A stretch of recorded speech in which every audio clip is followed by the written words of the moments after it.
Welcome, guys, to Kim and the Crease podcast. I know, it's pre-recorded. Have a lot of stuff to do today, and I also have the interview with Kevin Connolly for you guys, which was amazing to talk to. What a guy to freaking talk to. Such a gentleman. Absolutely was just a real person and a huge Islanders fan, so I cannot wait to put that interview at the end. It was a really fun interview. Hopefully you guys enjoyed that. But moving on, we got some hockey to talk about. We got a lot to talk about with New York Islanders hockey, and this past week that just happened with the New York Islanders. Because for some reason, they love proving me wrong. Even though we didn't get the full points, we at least got like 5 out of 6. So I'm pretty damn happy about that. They love proving me wrong. But yeah, they love proving me wrong with the Colorado Avalanche, they love proving me wrong with the New Jersey Devils, and they love proving me wrong with the Boston Bruins. Although, we were very close to making my prediction reign true there. But we're going to go and say this. So my last week's predictions for the New York Islanders were that we would lose against the Colorado Avalanche, we would lose against the New Jersey Devils, and we would win against the Boston Bruins. I said 1 out of 3. Luckily, this is not the same team I knew in 2008. Thank God. But they did prove me wrong in the good way, which was 2 out of 3 wins, including an overtime loss for a point. So we did get 5 out of 6 points, which I'm really happy about. Don't get me wrong. I'm very happy that is the outcome we had. Sorry, guys. I actually drank all my Snapples, so, Pepsi tonight. But going on from there. What can I say with the Avalanche game? Again, it's like we play to our opponent, which is a really bad habit, but at least it works in times where we face really difficult teams. And I think all of you can agree with me when I say the Colorado Avalanche are a very difficult team. And they really give it their all, and you could definitely see that on the ice that night. We got very, very lucky that one goal was offsides, because that kept us in the game, kept it a 0-0 game. Thank you, Barry Trotz and the team upstairs, for at least catching that. It was a very difficult call because the puck was in the air. Even watching, I was like, I can't even tell. If they told Barry Trotz it was offsides, that means they had to be 100%. Like, when we were facing the Boston Bruins, and Barry wanted to challenge for the Boston Bruins goal of, goalie interference, but the team upstairs said, don't challenge it. They said, don't challenge it. Barry checked. He agreed with that team. So, I love when the teams are cohesive like that, and they're very good in making the right calls. Because when they made that offside call, it was a good call. And so it kept us in the game, 0-0.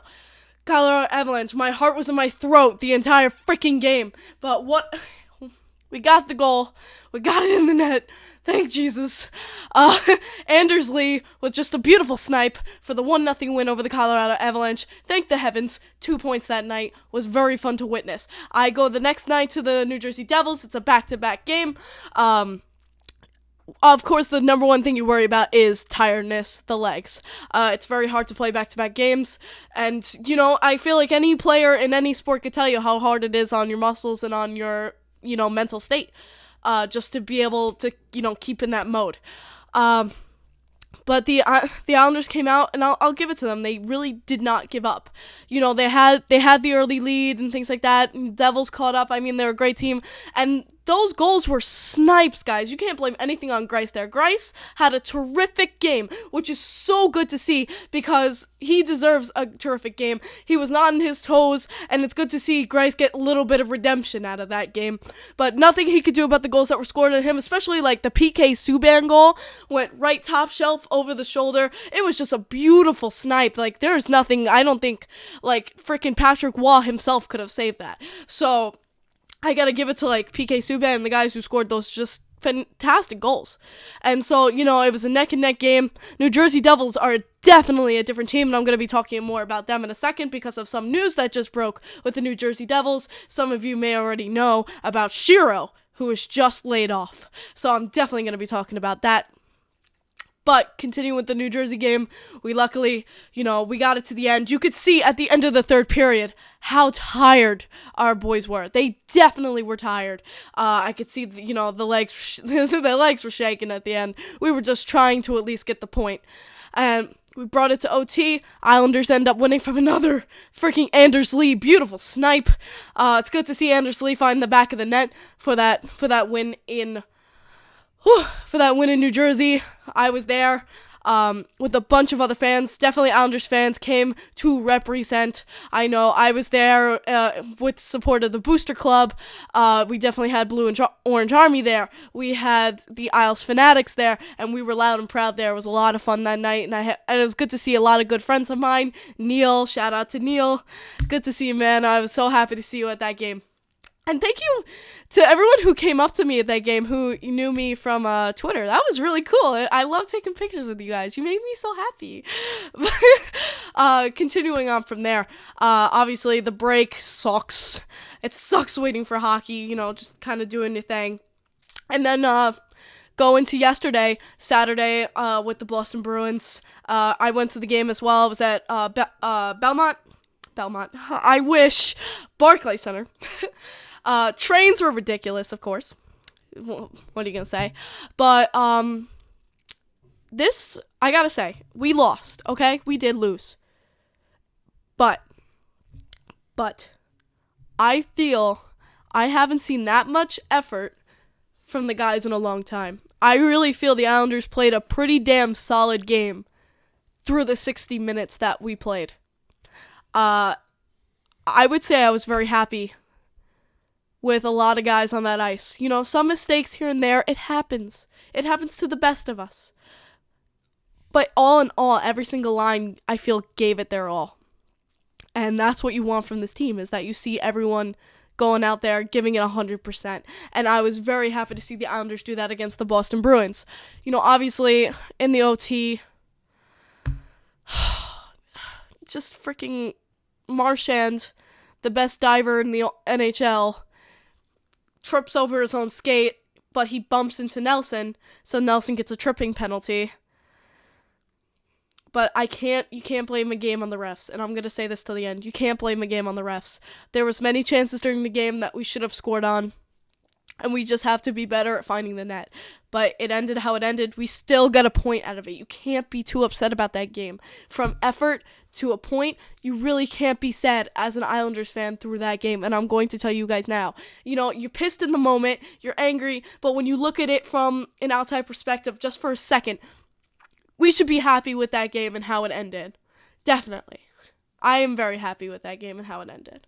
And so, all in all, this past week, in my opinion, has been a success. Absolutely. 5 out of 6 points, definitely a successful week. If we can get more than half of the points of a week, I'm going to call it a successful week. Just stack up those points. Very, very happy. Now, speaking of weeks, this next one, it's definitely going to be a challenging one. 4 games this week. Never easy. We have basically game after game after game after game. And we have some weak opponents, and then we have some very difficult opponents. I say we have the mix. We have the very weak opponents, the Detroit Red Wings. I'd say we have medium opponents, the New York Rangers, twice. And then we have a very difficult opponent, the Washington Capitals. So this is going to be a jumbled week. So tomorrow we race off against our very rivals, the New York Rangers, who we will slaughter. But yeah, so tomorrow is versus the New York Rangers. Obviously, it's going to be a fun game, both sides. Let's see how it goes. I mean, the New York Rangers are no joke. They have Panarin. They have a lot of, great scorers on that team, like Chris Kreider. Another fantastic scorer on that team. Guys who can really bring it to the net. Zibanejad has been sick as of late. And so I'm giving it to these guys. They can come out and they can score many goals on us. But we have to do the same thing right back. From what it looked like this last week, they played Lundqvist twice. So I'm pretty sure they're going to have Georgiev in net, which has not been a good track record against us. So hopefully we can really bring it against the New York Rangers. Prove them wrong. Prove them wrong. Prove them that we can get goals against Georgiev. Going on from there. The next night, we have a back-to-back against the Detroit Red Wings. Please don't lose against the Detroit Red Wings. They have 11 wins. They have 11 wins and 30 losses. Please don't do this to me, guys. Please don't do this. We have a bad habit of losing to much lesser opponents. So please, For the love of all that is holy, do not lose to the Detroit Red Wings. Please. Please don't do this to me. Tuesday better be a goddamn win, or I'm going to lose my shit, and you guys will see it. So that's Tuesday. And it's a home game. Please don't do that to me. I'm gonna be there. Don't do that to me. Thursday. Again, against the New York Rangers. You know, whether it be holding on to a victory or getting some redemption, we better come in there, guns a-frickin' blazing. I don't want to sleep on the frickin' New York Rangers, that's for goddamn sure. Going on from there, then Saturday, we got versus the Washington Capitals. Not gonna be an easy game. It's the freaking Washington Capitals. They have so many freaking amazing players on that team, and they are a unit when they get going, they get going. They are a unit, and they are very scary to play against. You gotta be ready.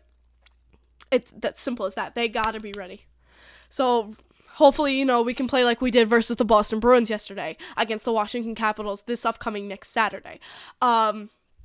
I will not be at that game versus the Washington Capitals. That Saturday morning, I will be on a bus with the Islanders Booster Club, making my way to North Carolina for the Carolina Hurricanes game that next Sunday. So that's going to be really exciting.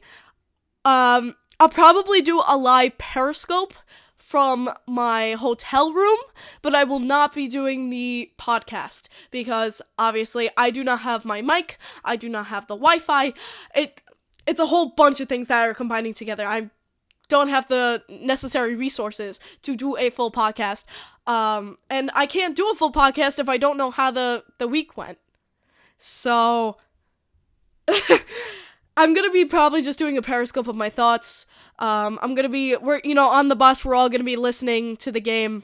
So it's going to be Chris King. It's going to be my man Saturday for the Washington Capitals game. Love hearing Chris King call Islanders games. Him, Brendan, Butchie, they're the guys. They are the mans. So definitely gonna be fun. But here's my predictions. Pick one of the Ranger games, either or. I'm gonna call it even. 1 win, 1 loss. I mean, that's all. I don't want to go to OT against the goddamn Rangers. Please don't. But 1 win, 1 loss. I'm gonna call it that. Detroit Red Wings. Better be a goddamn win! Please! That's gotta be a win. That's gotta be a win. If it's not a win, God strike me down. So please win. Please, for my heart, for my health, please win.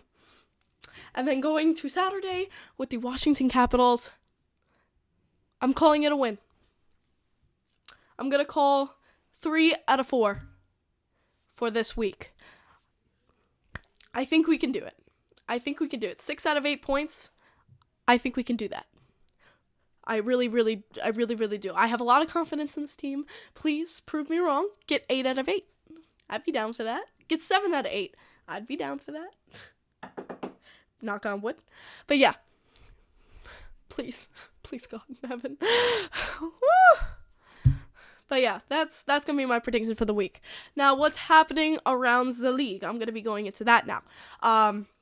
So we have some news going on. First I want to talk about Robin Lehner is back! He's back from injury. He just won the other night with the Chicago Blackhawks. I'm so glad to see him back in net, back in action, winning for his team. It's good to see him. He just had an interview about re-signing with the Chicago Blackhawks, and he basically just said, I'm going to stand my ground. I'm not going to, cut the pay. I've, been too charitable, and he's like, I'm going to get the pay I think I deserve. And I'm not going to overpay them, obviously, but he's like, I'm going to get the pay I think I deserve. And you know what? Goddamn right, Lehner. You stand your freaking ground, because you deserve every freaking penny that you have earned. Absolutely. He deserves the pay he's worked for. And that is absolutely true. Robin Lehner has been a saving grace for the Chicago Blackhawks, especially since Corey Crawford, with all his issues, all his concussions, his vertigo. Crawford's on the way out. And to be honest, I think Lehner may sign back in Chicago. Even though it hurts my heart. Chicago needs him, though, and I understand that completely. Still gonna love him no matter what team he plays for. Even if he's in the Chicago Blackhawks jersey till the rest of his days, I'm still gonna be his fan. So, good for him. I just hope that he, gains his stability, and he gets a good contract because he deserves it. So yeah, that's the basis with Robin Lehner. So glad to see him back from that knee injury, and that it's not too hard. Speaking of injuries, don't know what the hell is happening with Cal Clutterbuck, still indefinite. And then obviously Pelech, out for the season. Yay. Absolute joy. Ugh. But other things going on. Obviously, I don't know if you guys saw last night with Kassian and Tkachuk. Obviously, the Edmonton Oilers and the Calgary Flames had a game last night. But they have that game, and Tkachuk did some dirty blows. I don't care what. The fact that I'm sorry, but the fact that some people are defending Tkachuk. Did you watch his hits? Both times. It was not a play for the puck. I'm sorry. It was intent to injure. And even the NHL player safety said and showed how it was an intent to injure. Both times, Cassian's helmet was knocked off his head. Pure, the first hit, he goes in elbow to the head. No play for the puck. Absolutely just cheap and dirty. The second play, Tkachuk turns his body to keep momentum for the intent to injure. Tkachuk, those were dirty hits, and I am so happy he went after enforcing like Kassian, who could lay the freaking smackdown on Tkachuk because he freaking deserved it. You know what? I posted on Twitter, Kassian going into that freaking hearing is gonna go, he deserved it, it was worth it. He did. Absolutely. And you know what? It's kind of nice, can someone do that a little bit to Marshy? But no, obviously I don't want players getting hurt. And that's number one. I never want to see a player get hurt. But I like seeing players get a little bit of karma. You know what? And Kassian, went to him apparently and wanted him to fight. Tkachuk turned it down, so he didn't fight him. But after that second just dirty ass hit by Tkachuk, I can see why tensions flared, why Kassian got angry, and he was not going to take it. Cassian's not the guy to take shit like that. So he put matters into his own hands. Tkachuk's not hurt, lucky. Cassian's not hurt, and it's being dealt with, all right? All right, breathe. Breathe, some of you Calgary fans who are just fuming at me right now. Breathe. Both players are fine. It's being dealt with. I'm just saying my opinion on it. If someone got hurt in this, obviously that's not good. But no players were hurt. Got a taste of his own medicine. Yeah. Just gonna put that there. All right, and then obviously what just happened on Twitter with freaking Shiro just got fired by the New Jersey Devils. The statement by the team was that Shiro's been a great manager, fluff, blah, blah, blah, fluff. But the team wants to go in a new direction. They don't think Shiro is the guy to keep a new culture. They want to put the team in a new direction. You know what? Go for the Devils to take initiative that they want results. They want this team to go to a new direction. That means bringing in new guys and hopefully bringing in a new culture and a new tide for this team to finally, get on the right track. I don't blame them, but was definitely not a move I was expecting. Absolutely not. I think they've seen that, firing Hines, they've had, they've grown as a team and they're seeing a little taste of success. I feel like obviously too late into the season, but who knows? Blues came from last to first, who knows? But, I mean, I guess in hockey, it's never too late. It's never too late to pick your ass up and get going. I'm really curious to see who they put as the new GM. I'm really curious to see what direction this team goes now. It's going to be a big ride for the New Jersey Devils in an already competitive division. So this is definitely going to be an interesting. If we're going to go into this, Pavelski returned to the Sharks. It was his return game against his former team.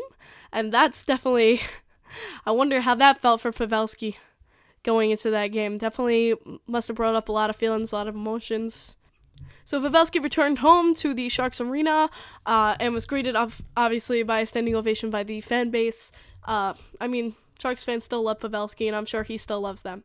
So that was a little, heartwarming moment. Speaking of heartwarming moments, Oscar Lindblom was in the arena for the Flyers game last night, and it brought a tear to my eye just to see the Flyers fans just, with all the signs for Oscar and, the hashtag Oscar Strongs that were, throughout Twitter, throughout the arena, to see just all fans on their feet, clapping for him, just to see, the hockey community come together for something that's just more important than the sport itself. And that is, the love of each other and humanity and just the fight against, the shit that is cancer. And it's good to see that, everyone just grouping together for that, one common goal. And it's a unifying force, and that means so much. And so I was very happy to see, Oscar there supporting his team, even though he's going through this very, very tough time in his life. So very good to see Oscar at the arena and, just fans coming together to support him through his journey. So that made me really, really happy. Going on from there, Patrick Marleau just made a freaking huge achievement in his career. 1700th game, holy crap, his 1700th game in the NHL, and he's 65 games away from breaking the record, 5th overall in NHL players. Like, that's insanity. Marleau is old dog. He is a very old dog, but God, he just goes out there and he fights every single game, and he's great. He's a great player to watch. And just quick, big congratulations to Patrick Marleau on that great achievement in his career. So God bless him, and thank God he's still skating. Also, we have a new goaltender to the scoring sheet, and that is Pekka freaking Rinne. Oh my God, the kid from the Trapezoid looked up, went for it, and Pekka Rinne scored his first NHL goal. That was amazing to watch. As some of you know, the first goalie ever in history to score a goalie goal was Billy Smith, and with a lot of other goalies, Pekka Rinne joins the list of those absolute legends. And you know what? He's the first ever Predators NHL goalie to score for his team. So it was a lot of fun. I know Preds fans are really excited about it. So that was a lot of fun. If you haven't seen the Pekka Rinne goal, you can definitely find it on YouTube. I don't know what it is about goalie goals, but just watching the team just get so excited, and that just like how the fans are excited and how the goalie's excited, it's just so much fun to watch, and just watching them getting that goal hug is absolutely fun to watch. And so if you haven't seen that, definitely go check that out. It's amazing to watch. But yeah, I think I've hit everything I've wanted to talk about for this podcast. So I'm not going to make you guys wait any longer. So I'm going to be posting now my interview with Kevin Connolly.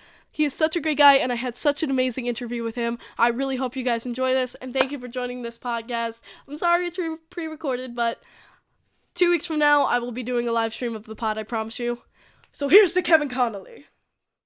Alright guys, I am here with Golden Globe nominated actor and huge Islander superfan, Kevin Connolly.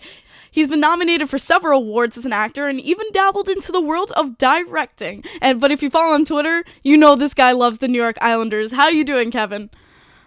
I'm well. How you doing? Big game today. I guess by the time this airs, the Islanders will have already beaten the Boston Bruins, correct? Yeah, I hope so. Let's see. We've done it once. Let's see if we can do it again, huh? Big game.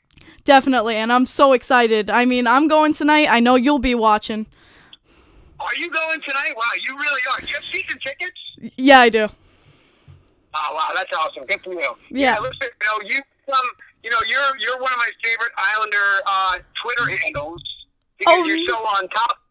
Yeah, so, if I can't make it to the TV to watch the game, I can always keep track of what's happening from following you on Twitter, so good job. That means the world to me, man. Thank you so much. I know you're a big Robin Leonard fan, as was I, so what do you think? Can he come back or what? You know what, I call it I have a dream bracket, and I have my dream scenarios. In my dream world, yes. In reality, with cap space, signings we have to do at the end of the season, and, the possible of Sorokin coming over, no. Right, yeah, because also, let's face it, Leonard got to get paid. He deserves it. He's earned it. So somebody's got to pay him big bucks. Yeah. And no discounts for him moving on from here on out. So we'll see. Definitely. Like, he deserves every single penny he, needs to get. And I just don't think we have the cap space for him, and especially with the goalie situation right now, it's not going to happen, and that kills my heart to say. Yes, I know. I know you're a big fan. So what, you were able to get a hold of him because you saw him at the game? I think you went to Chicago. That's diehard. Yeah, I went to Chicago just to see him play. It was actually just a big coincidence that happened. Like, my friends were going to see him because they have his number. They were texting him. He was going to meet them after the game, and he texted them. He said, "Oh, and bring Kim down." He's like, "Bring her down." I was like, "What?" He's a good dude. He and I have talked a little bit on Twitter over the last couple of years, and he's a good man. He deserves the best. Absolutely. I 100% agree with you. But I want to learn more about you, brother. So I'm going to ask you. I grew up, I went to Patchogue Medford High School out in Suffolk County. So all right, steal my first question, Kevin. I get it. I said, my first question. You were born in Patchogue, New York, not very far from me. What was it like? What was it like growing up on Long Island? How was it being a Long Island kid? I mean, I loved it. I had a great time. I wouldn't change, a day about my childhood. It was great, and Long Island's a beautiful place, and I still actually have my childhood home that I grew up in out there. But my brother lives in Hauppauge, and my brother's a Suffolk County cop, and my sister-in-law is also a Suffolk County cop. So I'm back there, and my nieces go to Hauppauge High School, so I get back to the island as much as possible. Yeah. Oh, that's awesome, man. That's great to hear. And it's great to have, the roots back home. It's so funny because you're like a 30-minute drive from me. That's funny. Not anymore, because California is more than 20 minutes. But, I moved out here when I graduated high school, and I moved out here, and I've just been out here ever since. It's great weather. Yeah, no. I never gave up the Islanders. I never gave up my Islanders. I would say, obviously you had the dreams to become an actor. You moved out west. What has kept you grounded to your roots as a Long Islander, though, while being a major Hollywood actor? I think, I guess it's something that people will tend to have a problem with, but I don't know. It never really felt like a chore to me. I always enjoyed my friends from back home and my family. So for me, I don't know. It was never really any effort to kind of stay grounded. I don't know. Maybe I have to credit my mom and dad for that one. But yeah, no, I'm just it's never been an issue for me. Because I love going home. Yeah, and especially it's fun to go back now and go to I used to come home and we would go to Islander games, and obviously I don't think I'm delivering any earth-shattering news, but for a long time those games are just something to do. You're rooting now. We've got a team out there that's Yep. Oh man, I think they're poised for a deep run. Honestly, and I'm not just saying that. I think we go to the conference finals this year. Wow, yeah, it's exciting for once. I grew up too, and they weren't anything to write home about. I understand, but yeah, now this is exciting, and it's something you want to come to. Totally. When the playoff, because I don't know, I got a good feeling about this year. We'll see if Lou makes moves for the deadline. But if not, I mean, listen, they're right there at the top, and it's definitely not broken. So I don't know. I like our odds. Yeah, no, me too. I absolutely agree with you, man. And did anyone when you had to go in acting and you have to, because I dabbled a little bit diction. Did you have to get rid of that Long Island accent? Did you ever have a Long Island accent? When I was a kid, because I was a child actor, so I was I would commute from Long Island. We would take the train from Ronkonkoma into the city, and I'd go on auditions all day. And my Long Island accent was probably one of the worst. I had the worst Long Island accent. Because I had this I had a bowl haircut and I was I would see these advertisers, their eyes would light up when I walked into the room, and then I would open my mouth, and I could see their faces drop. Oh my gosh. That's so funny. I did a commercial. It was for Ore-Ida hash browns when I was a kid. I don't know, I was probably in 6th or 7th grade. And when the commercial aired, we all got excited. We gathered around the TV, and they had used somebody else's voice. Well, it was like a cowboy spot, so I guess there's not a lot of cowboys on Long Island with a Long Island accent. Oh my gosh, that's so funny. And they had to redone my voice with a country kid. So, but I actually had to. Ultimately, it was so bad that I had to go to speech. I had to go to speech therapy for a year. Yeah, no, I did musical theater. I've been a singer, and it's also learning, how to do the diction, how to get rid of that Long Island accent, because it's so bad sometimes. Like I said, I love Long Island, but like our accent is the worst. Yes, yeah. I go home. The A's. I'm around my for 5 minutes. It comes right back. Yeah, the A's, the O's, the R's. It's bad. And then it's funny, like when you hear it, if you hear it like out here in California, I'll hear somebody and I'll point at them and go, Long Island. You know your people. I know what that sounds like. I know where you're from. So it's pretty funny. But yeah, no, you definitely know your people. It's one of the things I love. And it's why I think we're such a passionate fan base. So going back to Islanders hockey, not to date you, but you were born in 1973, 1 year after the Islanders had just become a franchise. How did... 74. 74. Okay, well, blame the site, blame your fan site, because I looked up one of your fan sites and they said 73. And well, they are mistaken. 74, which is still a long time ago. But still, 2 years after the franchise, how did you end up becoming a fan? What made you an Islanders fan? Well, also too, a couple things. Long Island doesn't have we only have obviously one sports team, right? So. Yeah, when all of a sudden you had a we're this, we're a small market Long Island, and we have, all of a sudden we roll out one of the best, still arguably one of the best teams in the history of the team. Yeah. And the Cups and all that kind of stuff. And even after the Cups, there was still, 93 was a good year, and, there was the LaFontaine years and the Pierre Turner. So it really was a super, super, super top-notch organization. The wheels kind of came off. Well, not kind of. I mean, I think the wheels came off in the mid-90s. Yeah. And then we hit that weird spot. But yeah, those are some dark days. But when you stick to your team and you're not a bandwagon jumper like a lot of people I know, it makes you worth it. When it feels better when you're, now that the Islanders are good, when you're watching it, it feels real, because that you stuck with your team through the darker years, and it becomes more meaningful. Yeah, I would say, I feel like a lot of Islanders fans, I don't know if you feel this, but I know I talk with a lot of Islanders fans, and they agree with me, is that when you see someone in Islanders clothing or in a jersey, they're a true fan.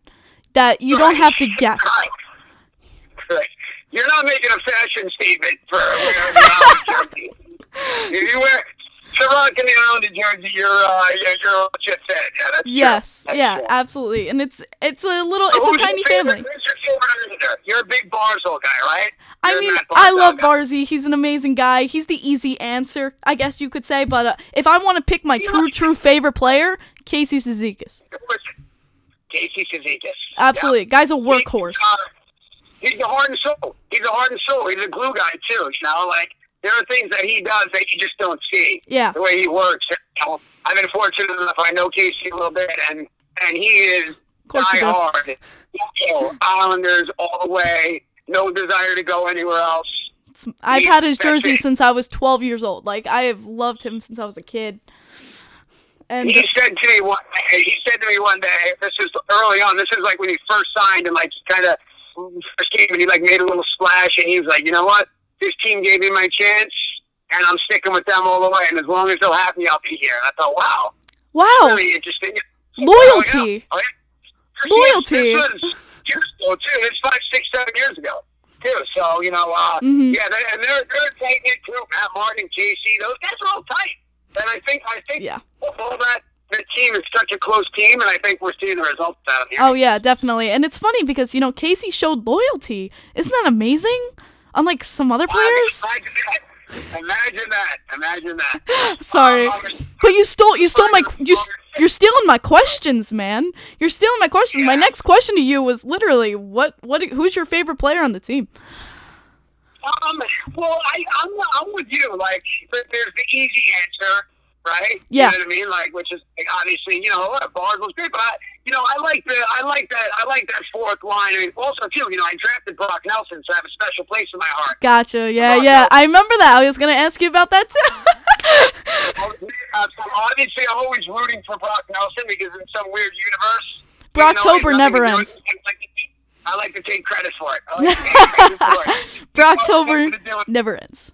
But yeah, I'm with you. I like Casey and the Clutterbuck and Matt Martin. I like that fourth line of guys grinding it out there. They're fun to watch, And, yeah. They're the heart and soul of the team. Do you know my nickname for Brock Nelson? No, what is your nickname for Brock Nelson? I call him the Pilgrim. The Pilgrim? The Pilgrim. Really? Why is that? Okay, look at him. You put the pilgrim hat and a pitchfork in his hand. He looks exactly like the painting. I'm sure he would love that. He's so dope. So every time because it's like Brocktober is around, also like Thanksgiving time, he also heats up. So I've always called him the Pilgrim. It's been my thing.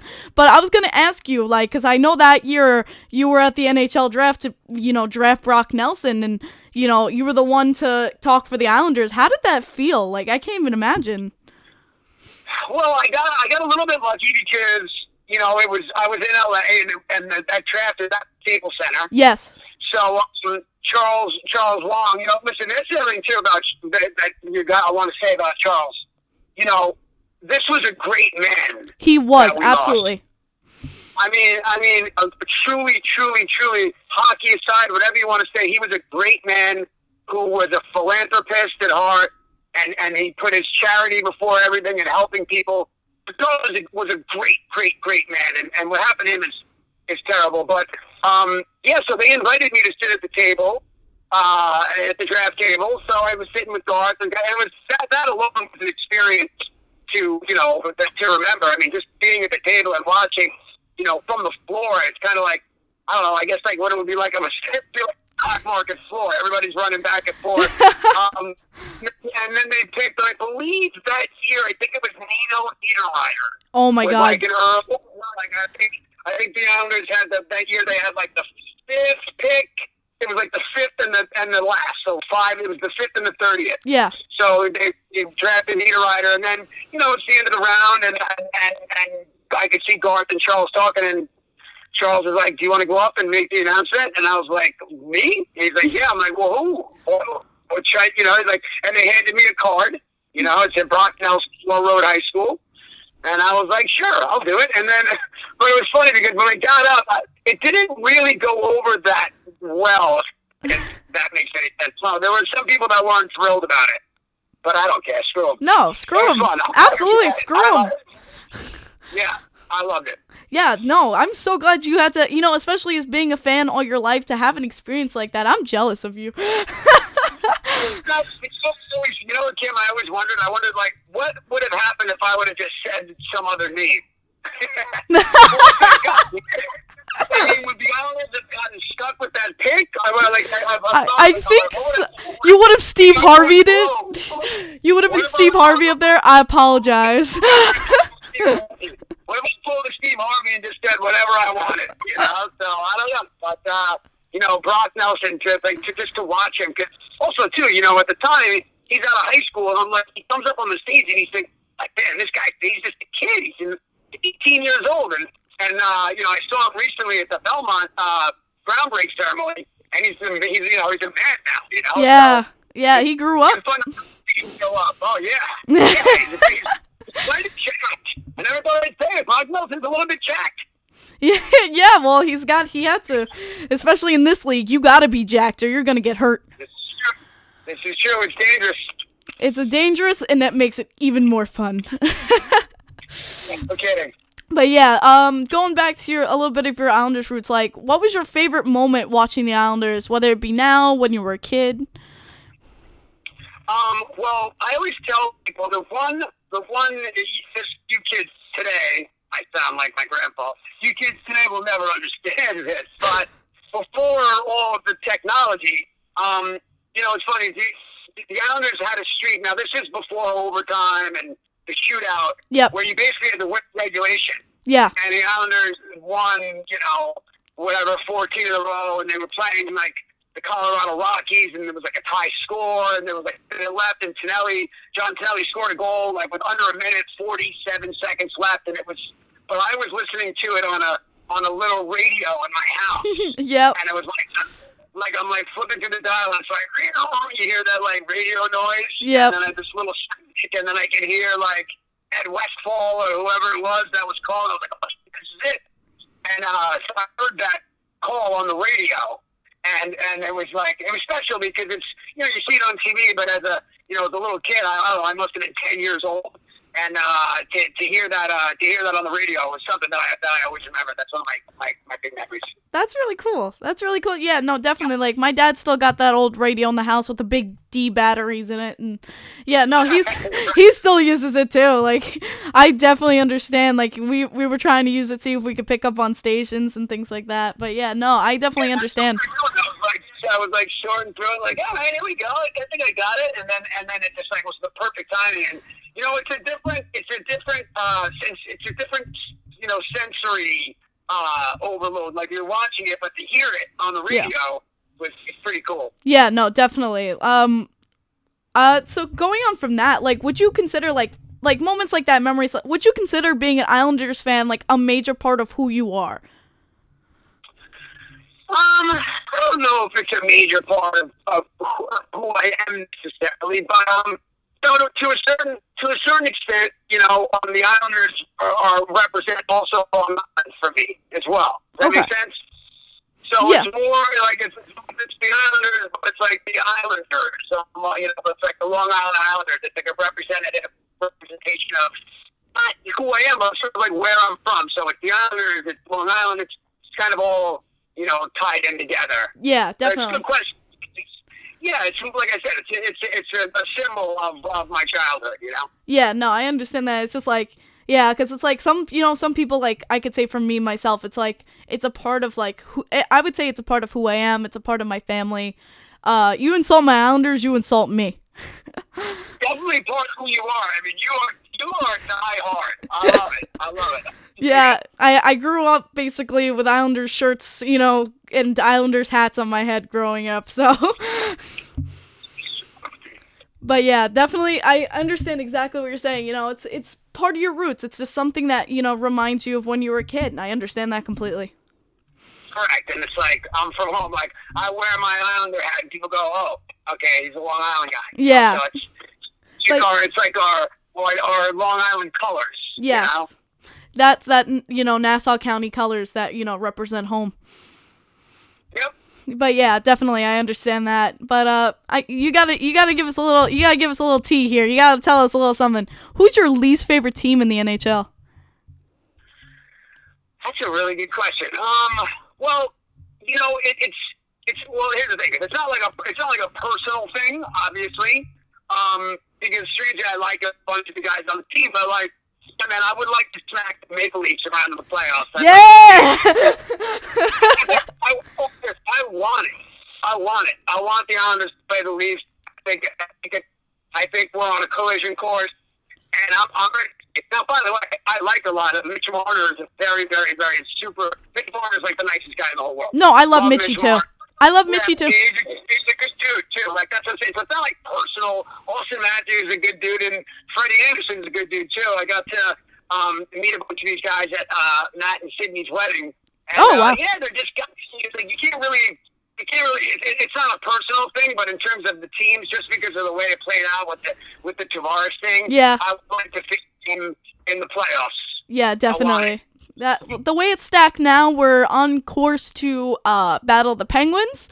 But, yeah, because, personally for me, I just want to see the Boston Bruins Maple Leafs kind of have that Game 7 experience for 4 years in a row, because that would make me laugh. Listen, I never thought I would love it. I never thought I would, be rooting for the Bruins. I'm watching the Bruins just 8 feet up on the Leafs. It's pretty fun. It's 3 years in a row. It's kind of like, oh my god. Yeah, they gotta get that monkey off their back. They gotta do something. So the Bruins are definitely in their head. But it's a weird time. I'm also a big Yankee fan. Okay. So, I don't know. Boston sports fans, it's a tough goal for me. But I was definitely rooting for the Bruins. That's for sure. But that shows you. I think it shows you how much you just don't want the Leafs to win. Exactly. That's my point. Yeah. But yeah, no, definitely I understand that. I'd say, when I'm at the Coliseum or sometimes when I'm at Barclays Center, they'll have people from, shows and actors come down to the games and they'll show them on the big screen. Ralph Macchio's like one of those big actors who comes to games a lot. Of course. Yeah, when can we see you at a game next? Well, also, too, the other thing about Ralph Macchio is like you and I.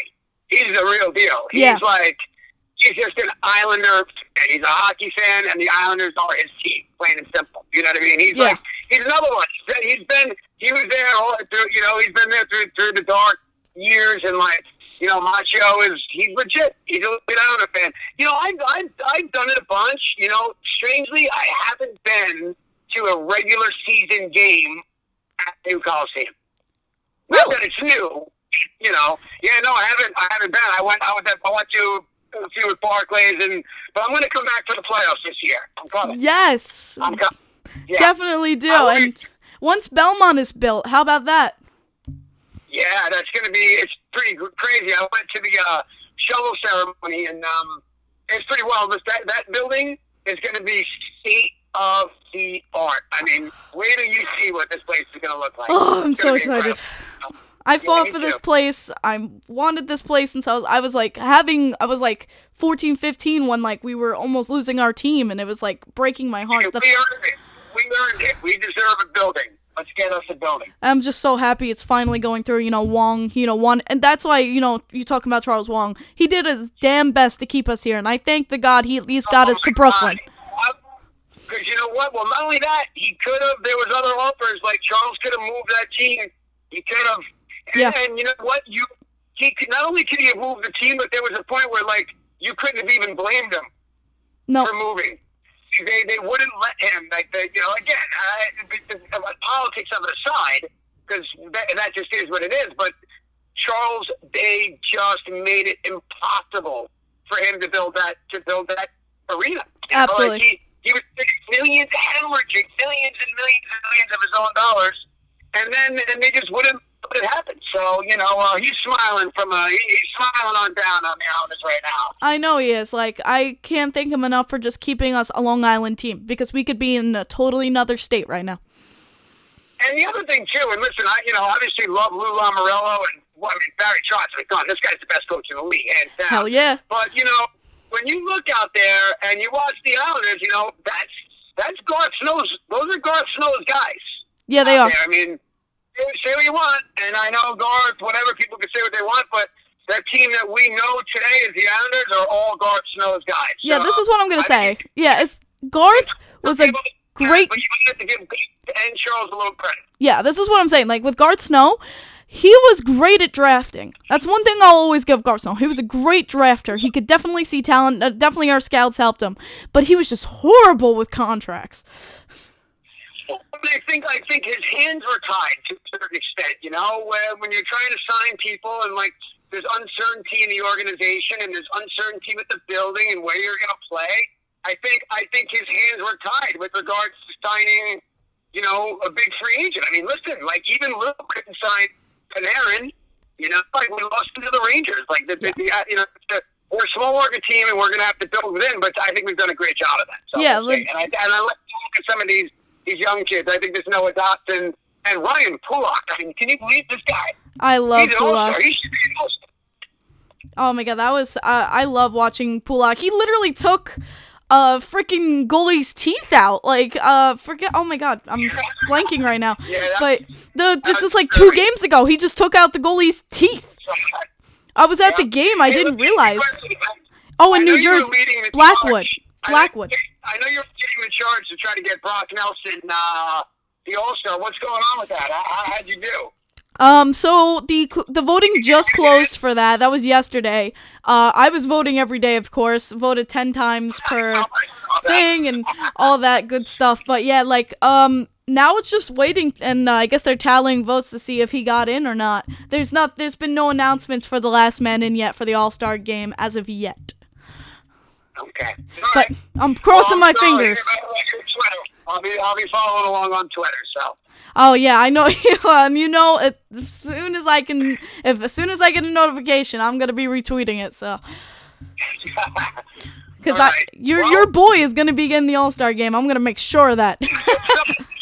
I'd like to see it because I will take credit for it. Yeah, definitely. And so let's talk about I love to watch you on Twitter, especially you are a chirp master when it comes to going on Twitter. You go after the fans and things like that, like, and it's just like with passion for your team. I love watching you on Twitter just support this team. Yeah, I mean, listen, 2 things. First of all, it's always in good fun. Yeah, right? It's just for fun. You know, somehow people get lost in this thing where it's like, listen, if I say something about, like, my hockey team being better than your hockey team, like, I'm not talking about your mom. You know what I mean? Like, yeah, no. But, you know what I mean? It's like, it's supposed to be in good fun. Your team sucks, my team, whatever. Let's talk about our teams. And somehow people just get, like, ballistic, so super personal and butthurt. It's like, God. Yeah. Get off the Twitter. You can't handle the heat, you know? But, yeah, it's fun. And you know, yeah, I do. But I get defensive, you know, because I also don't think that they get the credit. I think the NHL, you know, I mean, I don't know. Oh, so you think so too? I get the lines for hours about it. I think it's ridiculous how, like, the Islanders just get. I mean, come on, you saw what they did with the Leonard Trophy. Oh my God! Don't even freaking kidding me. New York Rangers. I can't even. It's just embarrassing, you know. It's just the disrespect, but that's going to end this year when we go to the conference final. I hope so. I hope we really can make that, you know, and I'm glad you see it too, that you know, like, it's not just Islanders, you know, people say, oh, you know, people in the island, they're so, you know, secular, they don't understand, like, here you are, you're a guy who knows, you're a guy who knows media, you've grown up in a media spotlight, and you can see that how, you know, the NHL slights us. Yeah, they just, you know, it's just easy to not, and then people were like, whoa, it's not exciting, like, what do you mean, what's not exciting? We're like at the top of the league. How is that not exciting? Why? Because we don't win games 7-6? Yeah. Defensive hockey, especially playoffs, is the only way to go deep. You got to play defense to win championships. Anybody will tell you that. Michael Jordan's famous quote. You got to be a defensive team. Absolutely. And the Islanders are defensive, and they're poised for a deep run. Now, look, anything can happen. Injuries, guys got to be healthy. People got to get hot at the right time. But the table is set for a good run. Yeah, that's where I'm finding the Leafs are getting pretty lucky with the success they've had with their new coaches, because they're letting in like 7 goals, but they're lucky they can score 8. They have no defense. Yeah, but Ken, listen, I'm telling you, watch it. That doesn't fly in the playoffs. You don't win games 7-6 in the playoffs. Yeah. You don't. You can't win shootout. You got to win the 2-1 games, the 1-0 games, the 2-0 games. It's 7-6 like in the playoffs. It's rare. You don't see that. Yeah, you don't. It's a goal-breaking and defensive battle, so. Yeah, absolutely. You're 100% right. You're absolutely 100% right. It's going to be so interesting. We're halfway through the season. My heart's always in my stomach with every single game because the Metropolitan, you know, the division's just insane.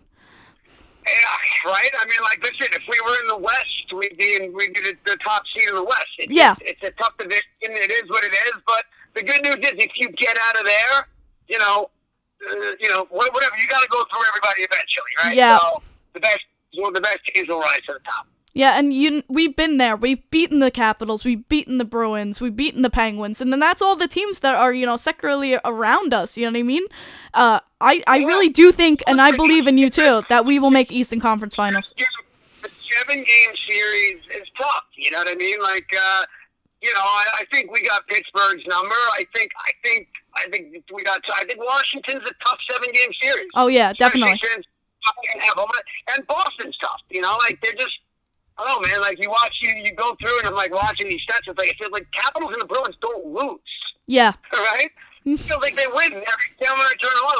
guys won again. You know, it's like you're just waiting for the Capitals to drop a few in a row or something, and they just don't. So it's gonna be interesting. Yeah, especially that comeback against the Sharks. Oh my God. Yeah, that was crazy. That was absolutely crazy. But let me just say, thank you so much, Kevin, for this amazing interview. Thank you for talking with me. You were incredible. I'm excited to listen to it and keep up the good work, and let me know how it goes. Thank you so much, Kevin, and thank you guys for listening in, and have a great night.